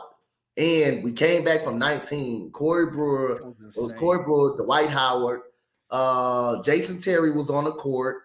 And Josh Smith had a hell of a game. He didn't miss not one shot. Josh Smith was the GOAT that night. He was the GOAT. We actually picked him up in the trade deadline. And we were also led by Jason Terry on the court. We came back and won that game, and we blew him out in Game 7. So in the playoffs, if you're up 3-1, don't think you can get comfortable. You want to finish the series off the best way you can. And the Lakers pretty much, gave a game away. Now let's hope they can pretty much seal the deal tonight. But the pressure is on that team that's trying to close. If they lose tonight, Coach, if the Lakers lose tonight, we'll never see Freddie again. Oh my goodness! Don't bring you. Nah, if you do that, and I'm a Laker fan. I can handle it. I mean, I can handle disappointment. One, because I don't think the Lakers are a championship team anyway. Like they're only gonna go but so far. 2, don't let those young dudes get you in a game where they're going up and down the court. Because if you find yourself playing fast, you're gonna find yourself down 15 or 20 points. Yep. So we go to the very next game, man.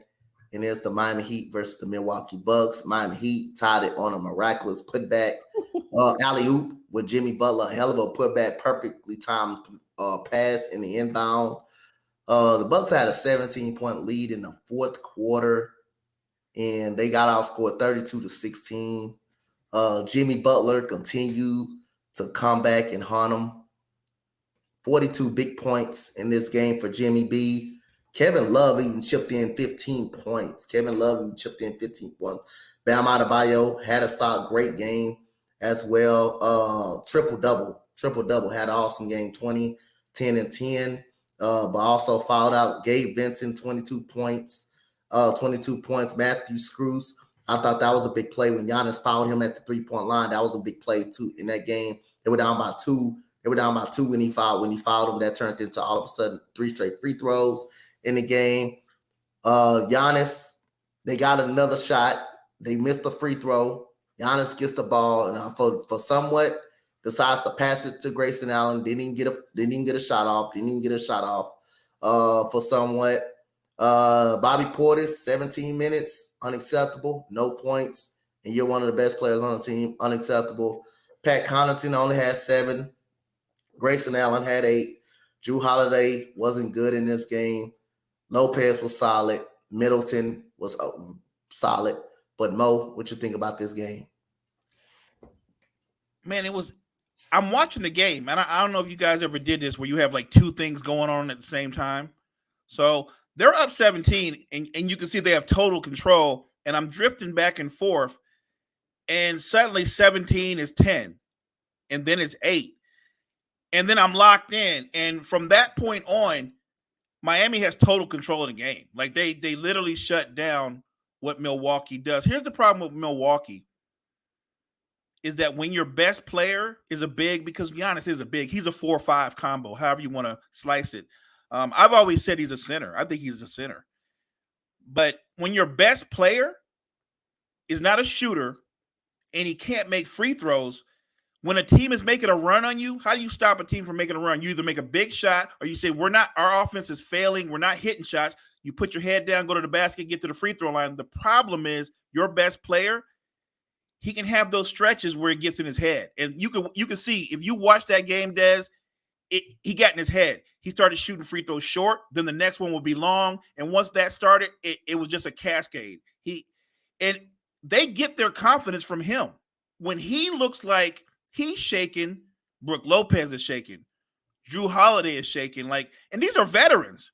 And it doesn't help the fact that the guy on the other side, Jimmy Butler, he's looking at all of them. And he's talking to all of them. I don't know if you saw at one point, him and Jrue Holiday are going back and forth. And Jimmy Butler's telling Jrue Holiday, we're talking about Jrue Holiday, maybe best all-unball defender in the NBA. He's telling Jrue Holiday, I own you. I own you. He said, I own you. He actually said another word, but you know what I'm talking about. Yep. That kind of confidence, he had taken over the game physically and mentally. I watched, and I thought even when they had the 4-point lead, Gabe Vincent comes down and they relax and they let Gabe Vincent walk into a three. Walk into a comfortable How do you do that? Yeah. That kind of collapse. I'm sitting here shaking my head and said, not again. And it's happening. And once that happened, I said, Miami gonna win this. They're gonna win this. I don't know how they're gonna win this. And Jimmy Butler, you have to defend against a lot of things on the inbounds, but that's like the first thing they tell you to defend against. And he made an amazing play with one hand. Most people try to shoot that off the glass. Jimmy shot it straight in. That was amazing. And you knew from that point on, there's no need to watch overtime. You know what's going to happen. It was over. Giannis' confidence was gone. Budenholzer looked lost. I just want to say that the Miami Heat upset the number 1 seed. Jimmy Butler outplayed the Milwaukee Bucks group of all-stars. And leave it at that. I hate when they turn around and go, well, we got to get rid of Middleton. Jrue Holiday's not as good as he used to be. All of a sudden, the guy that his peers voted the most underrated player in the NBA, the guy that people have first team All-NBA, he's not that good. Did he have a great shooting series? He did not. Did he have his best defensive series? He did not. But collectively, Miami shot over 50% from the floor for the whole series. Nobody played good defense on Milwaukee. I saw Jrue try to guard Jimmy Butler. Couldn't do it. Saw Middleton. Couldn't do it. Giannis got out there a couple times, and he got work too. Stop blaming Milwaukee and start giving credit to that buzzsaw that you, Coach, and I talked about, that team that's built for the playoffs. You don't want to see them. You don't want to see them.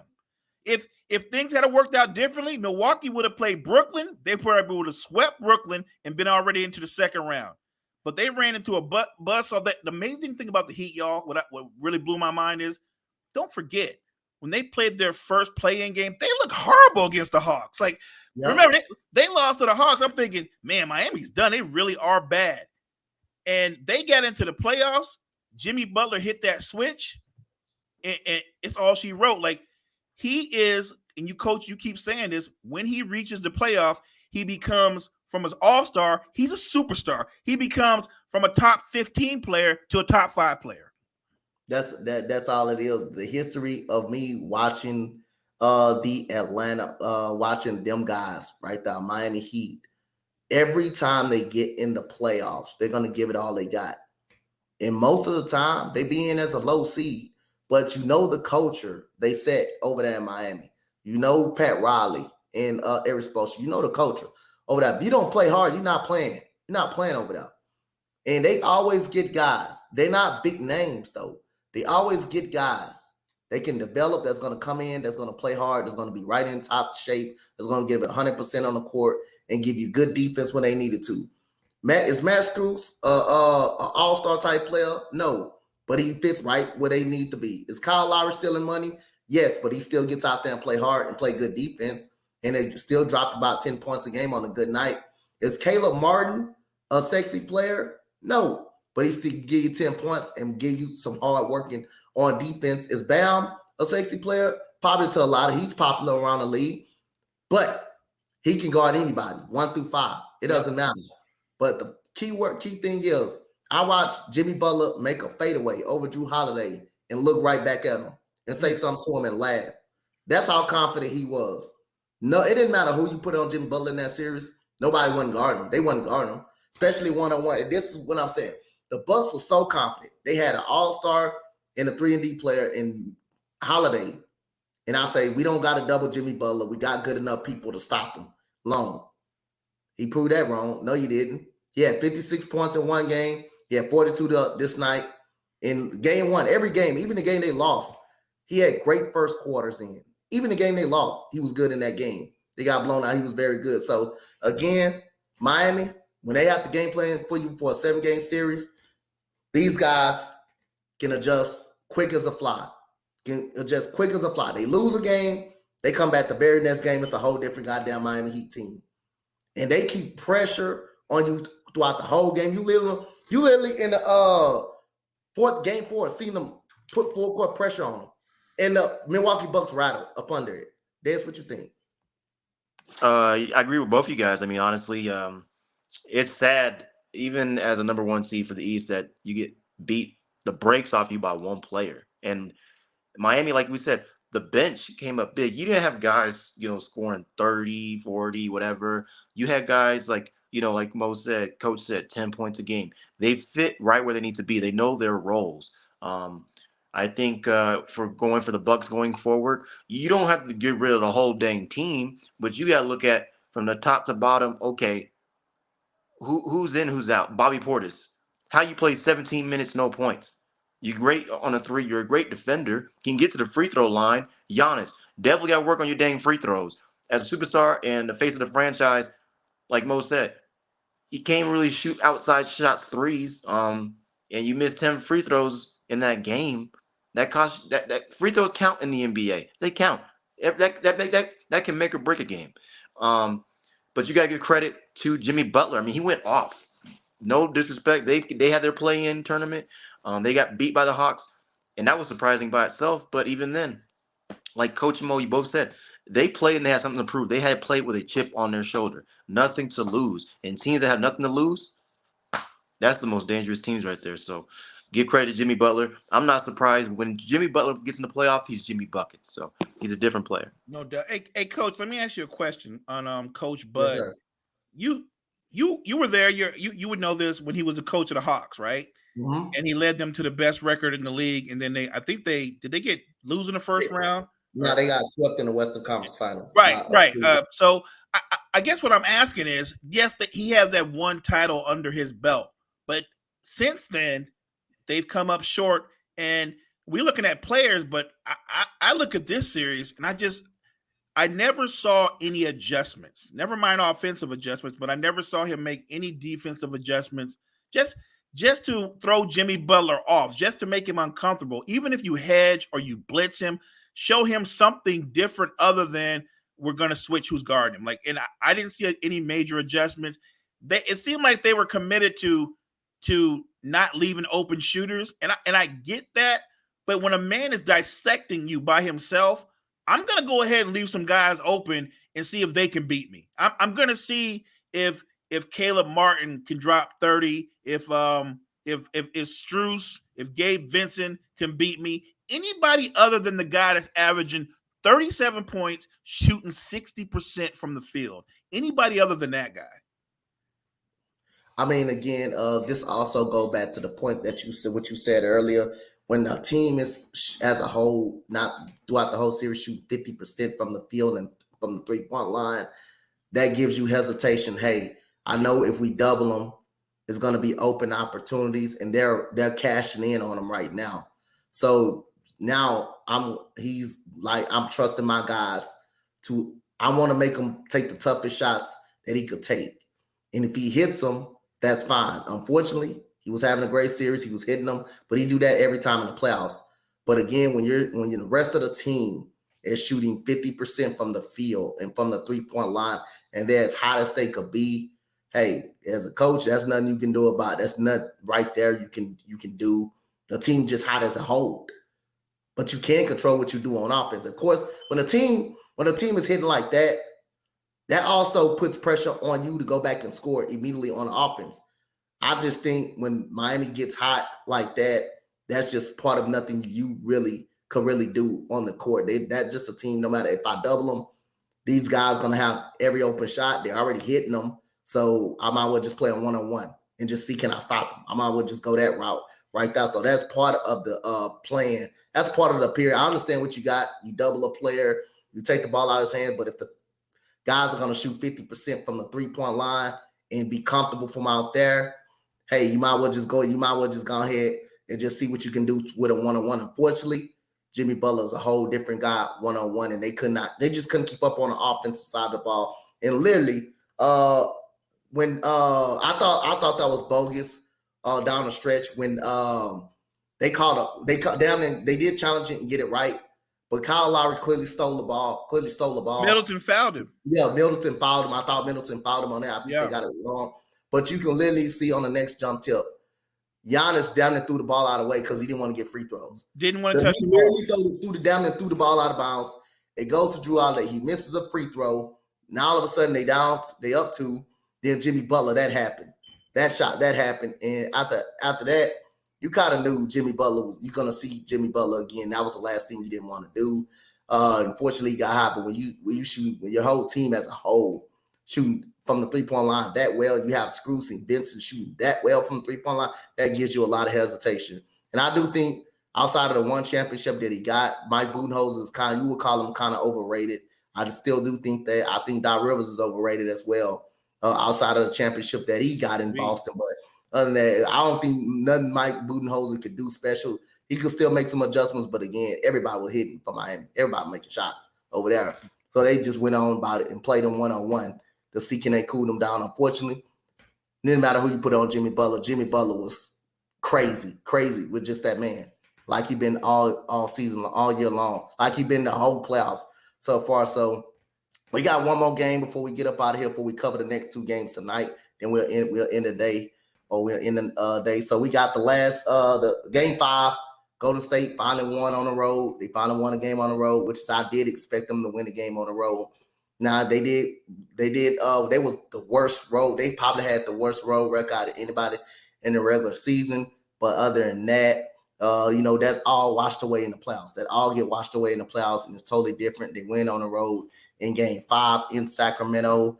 They made 11 threes. They didn't shoot well from the 3-point line.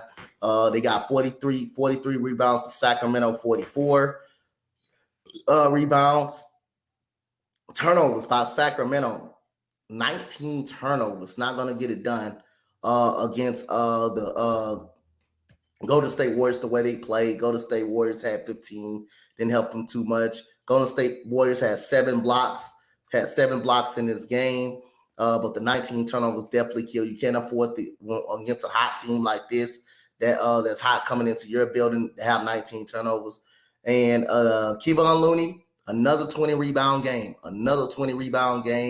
Dominate in the paint, 22 rebounds, 7 assists, been a great playmaker. Like I said, with me and Mo say, forced Looney to make plays, and he's making some goddamn plays and rebounding. Wiggins been great since he came back, 20 points in this game. Curry, 31 points. You had Klay Thompson shows up. It seemed me, Klay Thompson, when it matters the most, this dude always shows up, man. He don't show up for probably the first 2 games of the series, but in game 5, game 6, he have a history of showing up in the playoffs. You can ask my Rockets about that and OKC about that when they were 3-1 against Klay Thompson. Jordan Poole had 10 points. Draymond Green, 21 points. You know you're doing something good. You know you win the game when he has 21 points in the game. You know that. Sacramento, Sabonis, 21 and 10, solid. Harrison Barnes, 13 points. Keegan Murray, 10. De'Aaron Fox shot 3 for 9 for 25 on the court. Don't want to hear no excuses. Broken hand, you're still out there on the court. You were able to shoot the basketball. 21 points for Malik Monk. Finally showed up after didn't show up in the last 2 games. But Mo, what was your key to this series? What was your key to the series so far? I thought the key was that Golden State, the adjustments they've made over the last couple of games by bringing Draymond off the bench, because what they did then, now you have 4 shooters on the floor with 1 guy who's not really a scorer. And Looney's numbers might not impress you in the scoring column, but he's actually outplaying Sabonis. He's actually outplaying him. I mean, when the guy's dominating the boards, and when he's grabbing the boards, he's finding open shooters. So he's also a facilitator as well. Kevin Looney is just one of those glue guys that helps you win games. So he was impressive to me. Looking at the Kings, this is simple. Your best player, no excuses. Yes, he's a little compromised, so he's not going to be as efficient a shooter.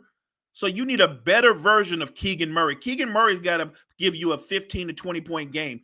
Kevin Huerter, who in the regular season shot 48% from the field, 40% from 3, he has been horrible in this series. He's been horrible. Like, again, we joke about it, but he's another one of these guys that's just running around getting good cardio because he ain't making no shots. Like, if Kevin Huerter can't give you anything, then maybe you need to bring the Davion Mitchell in earlier, because if nothing else, Davion Mitchell gives you lockdown defense. He gives you extra effort. And right now they need energy because they're not getting nothing from Kevin Huerter.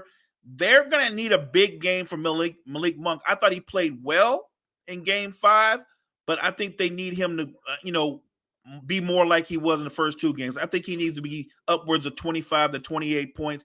He's got to make up the difference from what they're not getting from Huerter, what they're not getting from Keegan Murray. I don't think the series is over. It would not shock me if Sacramento found a way to win in Golden State. I know the betting money is that Golden State closes them out tonight. And look, I picked Golden State to win the series, but I wouldn't be shocked if Sacramento found a way to steal a game. Des? You got to give credit to Golden State. Like Mo said, you take Draymond, put him on the bench, coming off the bench. You have a lot of shooters right there. The good thing about Sacramento, De'Aaron Fox, he's been huge in this series. But you need more from Malik Monk. Malik Monk. He needs to be more aggressive, like Mo said. Be more aggressive. If your shot's not there, get to the foul line. Get some guys in foul trouble. Golden State, you have a great opportunity to close it out at home. I think with Mike Brown and their staff, though, they do get a game tonight, and they force a game 7. I really want Sacramento to win this series. I like Golden State, but you always see Golden State since they've gotten this big 3 with Draymond and Klay and Steph, and others like Jordan Poole in the mix now. And Looney, you got to give credit, too. He's been rebounding. He's coming up big in rebounds. But I just want to see Sacramento take the reins, take a game from Golden State for sure. It would be fun to see them in. Yeah, it'll be fun to see them. I did pick Golden State in 6, so I'm on the verge of going that. I'm on the verge of that route right now. So other than that, we'll see what happens. We'll definitely see what happens. So last thing before we end up getting up out of here. So we're gonna definitely preview those games tonight, which is the first game at 7:00. Will be Sacramento, end up in Golden State tonight. Mo, your thoughts on this game and who will Golden State in the series tonight, or do you see a game 7 being forced? Go ahead. I'm hoping, as a basketball fan, that the season, you never want the season to end too fast. So I'm hoping for a game. I love game 7s. I'm hoping for a game 7. Sacramento has the ability to force a game 7. But if you're asking me, do I know for sure? No, I honestly, my gut instinct is Golden State got the one road win they needed to get. They needed that. I don't think Golden State is planning on going back to Sacramento. So on my heart says Sacramento. My head says Golden State's going to end the series tonight. Des, what you got? Mo's taking the words right out of my mouth today, man. It's good. But you got to give credit to Sacramento. A hard-fought series against a great championship caliber team. They have Andrew Wiggins, and at first I was even skeptical of saying, okay, when you put Andrew Wiggins back for that so much amount of time being gone, it would not affect the lineup as it has now. They've been a little bit better defensively. Sacramento's definitely giving them fits. The thing I want to see tonight, I want to give the Kings a shot. I'm going with house money here. I want Sabonis to be aggressive. He's getting bullied right now. He's not that dog that when in Indiana, when he was playing with the Pacers, he was that dog. He was that dude. You have De'Aaron Fox. He cannot do it alone.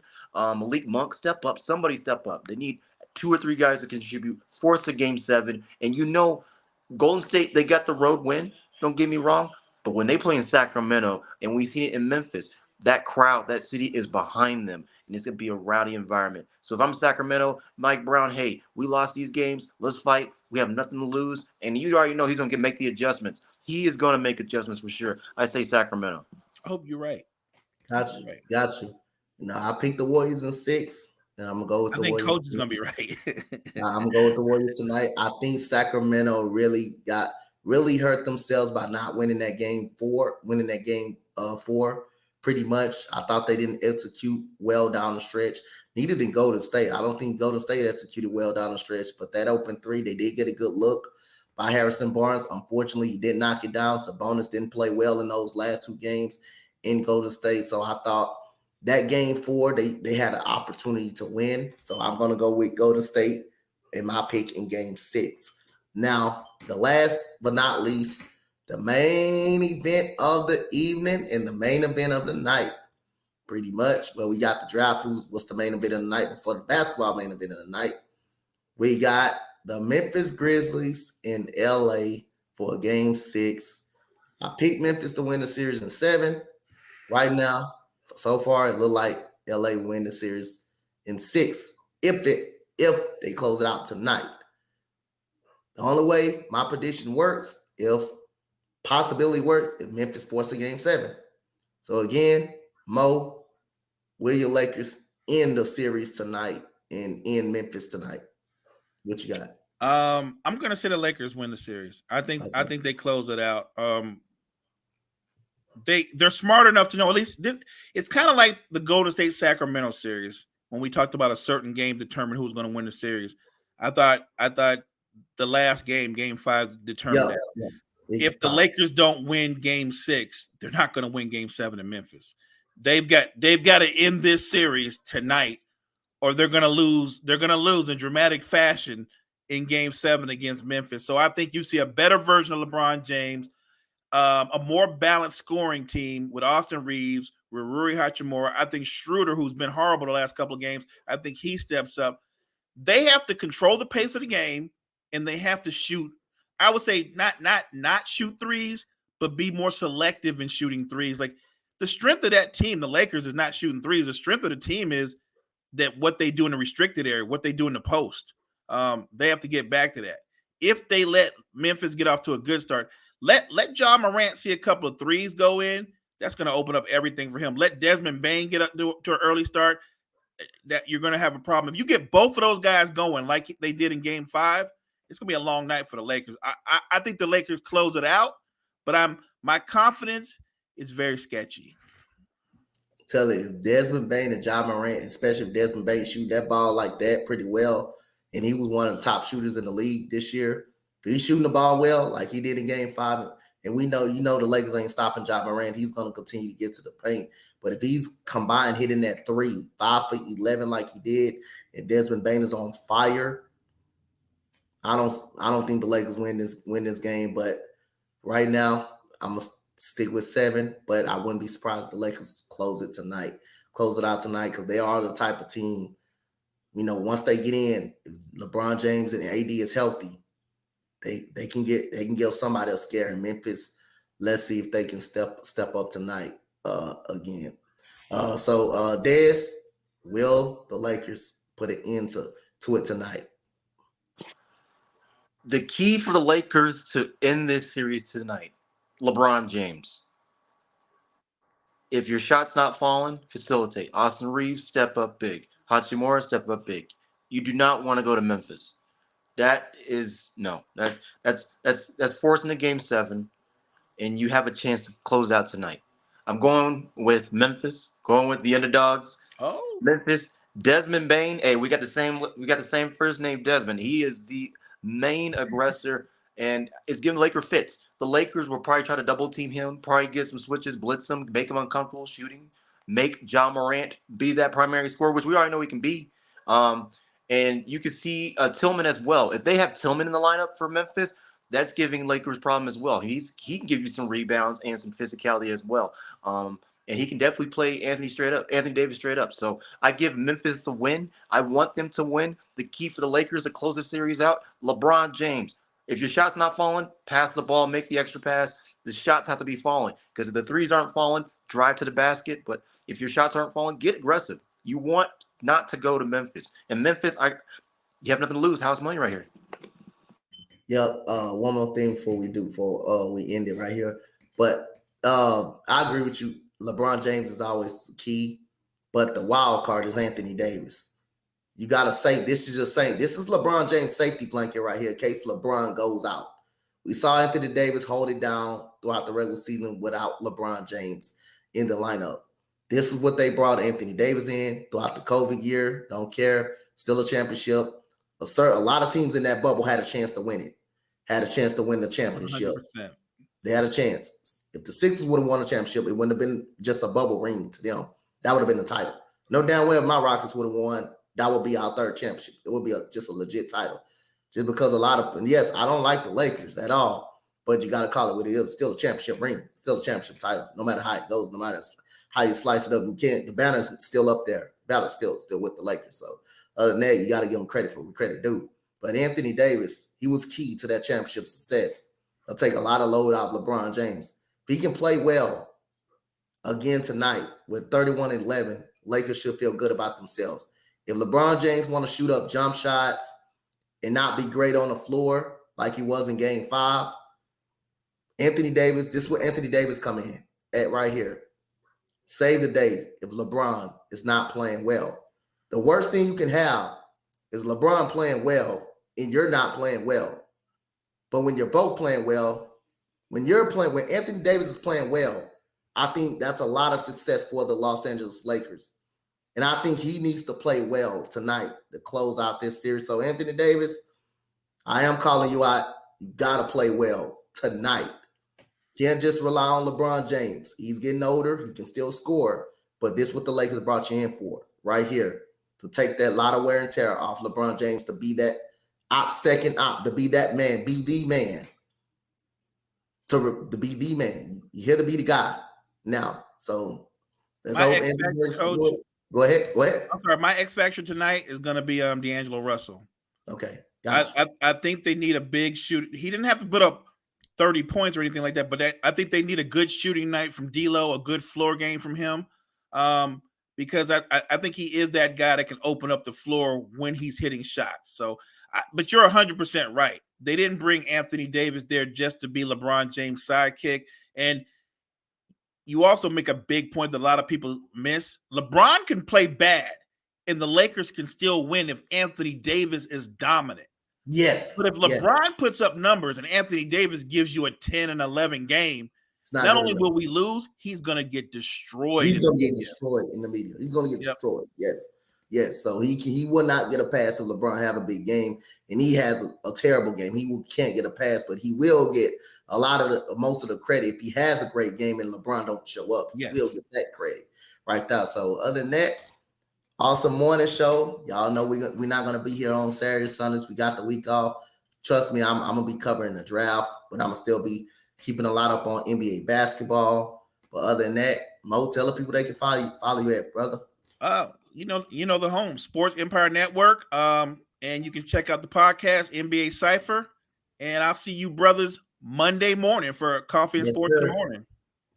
Des, tell the people they can follow you at. Oh, it's been a good episode, man. Good episode. Good to be back. You guys can follow me on Facebook, Desmond Lawrence, Instagram, Desmond 2015-234. I'm going to start a YouTube channel as well. So definitely be on the lookout for that. I'll definitely put that in the link. Definitely try to do some play-by-play with Coach, because I love doing it with Coach, man. It's fun, man. It's Keep it going, man. Keep it going. It's good. It's good. We'll talk to you guys. Like I said, Colorado's buzzing. We got the prime effect. We weeded out some players. The clarification was this. All, and with that little quick bit, all NCAA like football coaches have access to players' film, right? They do. The thing with the controversy with this is, the thing was, it was a practice. No coach wants to see what you do in practice. They want to see what you do in a game, right? So a lot of these guys who that left CU, these are the guys that are on the 111 team. I mean, I looked them up. They didn't really play some snaps. If they did, they only played special teams or probably played, wide receiver when they were down because they were so out of it. And probably got 5 catches for 30 yards and a touchdown, So Deion's bringing his Louis. He already got 2 FSU commits that were from FSU to Colorado. I mean, like I said, in the Nuggets, they going off right now. In Denver, we got draft picks tonight. So we'll see what happens. So do we finally. We didn't have any picks because we traded away all them picks for Trey Lance. So we finally get in the draft tonight. Thank God. Hey, Des, what Coach Prime say? Get all the goddamn losers up out of there, huh? Yeah, he said out of there. And Coach Prime is right. If you're part of the 1-11 team, you're part of the problem. Yeah. One of the kids said, well, when he got there, he didn't like us Colorado kid. Hey, dog, you 1-11. What would you expect, man? God dang, the Denver Broncos better than you, man, at that season. Come on, man.